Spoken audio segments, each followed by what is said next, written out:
Hello and नमस्कार। मैं doctor कंचन Singh Bharat homeopathy में आप सभी का स्वागत करती हूँ और आशा करती हूँ कि आप सभी अच्छे और स्वस्थ होंगे। आज की इस वीडियो में मैं आप सभी से बात करने वाली हूँ कि क्या एक किडनी फेलियर का पेशेंट बेकिंग सोडा का इस्तेमाल करके अपनी किडनी के फंक्शनिंग को इम्प्रूव कर सकते हैं या नहीं कर सकते हैं।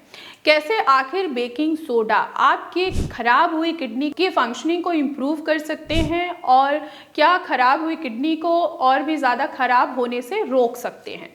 तो चलिए आइए समझते हैं। तो जैसा कि आपको भी पता है और मैंने अपनी हर वीडियो में आपको ये बताया हुआ है कि किडनी का काम है यूरिन को बनाना और यूरिन के जरिए ही हमारे शरीर में जितने भी वेस्ट मटेरियल है वो फिल्टर होके बाहर निकल जाती है।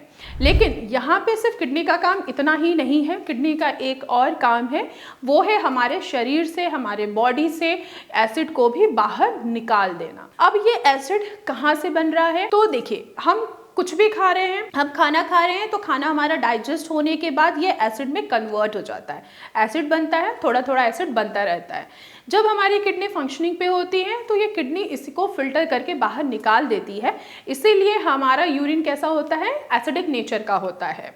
तो अब क्या है कि जब आपकी किडनी फंक्शनिंग पे नहीं होती है तो वो एसिड को भी बाहर नहीं निकाल पाती है, जिसके वजह से हमें ये देखने को मिलता है कि हमारा बाइकार्बोनेट का लेवल बढ़ा हुआ है या बाइकार्बोनेट का लेवल बहुत ज़्यादा कम हो गया है।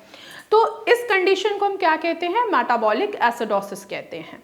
अगर किसी का क्रेटिनिन 3 या 4 के नीचे है तो उनका जो बाइकार्बोनेट होगा यानी कि जो मेटाबॉलिक एसिडोसिस वो नहीं होगा। एसिड क्या है, किडनी फिल्टर करके निकाल दे रही है बाहर। लेकिन वहीं पे जिनका क्रेटिनिन 3 या 4 से ऊपर है तो किडनी की फंक्शन डिस्टर्ब तो है ही ऑलरेडी, तो वो एसिड को भी बाहर नहीं निकाल पा रही है। तो ऐसे कंडीशन को हम मेटाबॉलिक एसिडोसिस कहते हैं। अब हम किस टेस्ट से पता लगाएं कि हाँ मेटाबॉलिक एसिडोसिस हो रहा है या नहीं हो रहा है? तो उसके लिए हम टेस्ट कराते हैं सीरम बाइकार्बोनेट। अगर आपका सीरम बाइकार्बोनेट की रिपोर्ट में 22 से नीचे आ रहा है तो इसका ये मतलब है कि मेटाबॉलिक एसिडोसिस हो रहा है, जिसके वजह से आपका क्रेटिनिन का लेवल बढ़ रहा है। तो यहाँ पे ये भी एक मेन फैक्टर होता है कि अगर आपका बाइकार्बोनेट का लेवल बढ़ रहा है यानी कि मेटाबॉलिक एसिडोसिस हो रहा है तो आपका क्रेटिनिन आपको बढ़ता हुआ दिखाई देगा। तो हम आखिर बाइकार्बोनेट के लेवल को, अपने मेटाबॉलिक एसिडोसिस को कैसे कंट्रोल कर सकते हैं?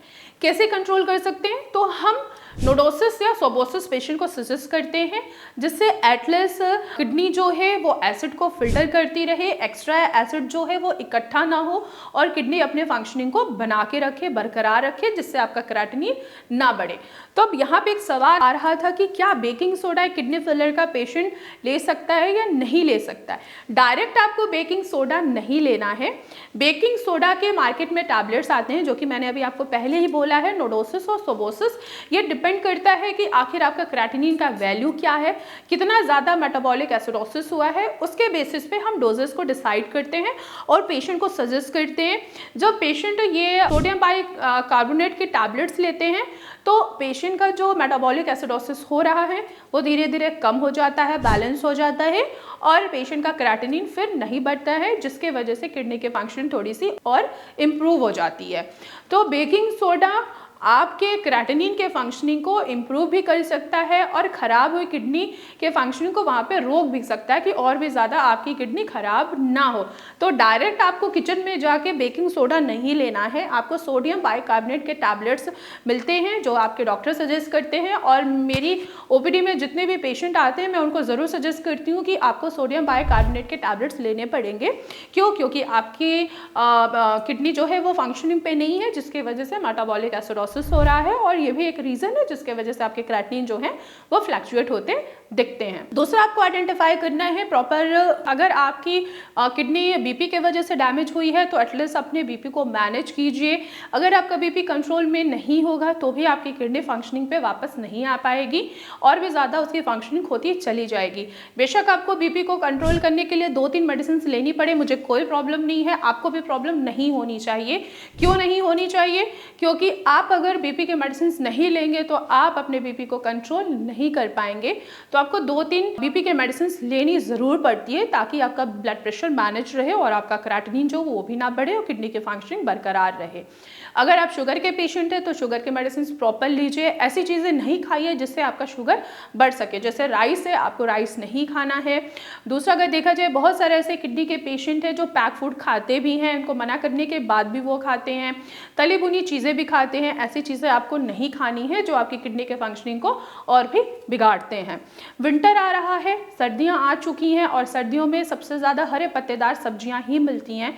जितने भी साग है, चाहे वो सरसों का साग हो, मेथी है, बथुआ है, इनका आपको सेवन नहीं करना है। इनमें पोटेशियम होता है जो आपके लेवल्स को बढ़ाते हैं और आपकी किडनी के फंक्शन को भी डिस्टर्ब करते हैं। तो आप ऐसी सब्जियां खाइए जिनमें एंटीऑक्सीडेंट होता है जो आपके ब्लड प्रेशर को मैनेज कर सकते हैं, और जिनमें फाइबर हो जो आपके डाइजेशन को इम्प्रूव करके रखे और किडनी के फंक्शनिंग को भी बरकरार करके रखे। तो जैसे लौकी है, घिया है, तोरी है, आप इनका आसानी से सेवन कर सकते हैं। सर्दियों में लोग गुड़ खाना भी पसंद करते हैं, तो मैं उनको यही सजेशन दूंगी कि आप गुड़ ना खाएं। अगर आप गुड़ खाएंगे तो इससे आपके लेवल बढ़ सकते हैं और किडनी की फंक्शनिंग डिस्टर्ब हो सकती है। तो मैं आशा करती हूँ कि आप लोगों को समझ में आया होगा कि बेकिंग सोडा एक किडनी फेलियर का पेशेंट ले सकता है या नहीं ले सकता है। तो आज की वीडियो में बस इतना ही, फिर मैं मिलूंगी नेक्स्ट वीडियो में। तब तक के लिए धन्यवाद।